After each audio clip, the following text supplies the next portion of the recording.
vyjadrení inteligencie spoločnosti. Mladý chlapec tam napíše na 2, na 3 stránky čosi, vyhlásený za spisovateľa a od svojich 20 rokov doživotne považuje za právo, že spoločnosť ako takého veľkého, cenného človeka ho má držať. Si nevymýšľam, nechcem mená uvádzať, faktické veci.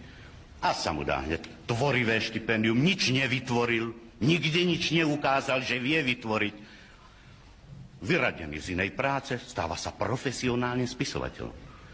Prosím vás, my máme profesionálnych spisovateľov asi 2 razy toľko, ako Francia alebo niektoré iné o mnoho väčšie štáty než my. Z toho vzniká toto privilegované postavenie. Priemer často.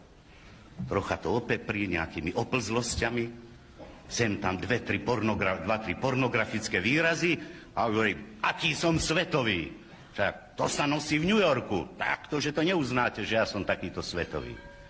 A my to trpíme, dívame sa na to, vydávame to za peniaze, ide to do šrotu, lebo to nikto nečíta.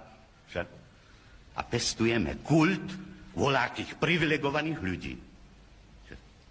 My si talenty vážime.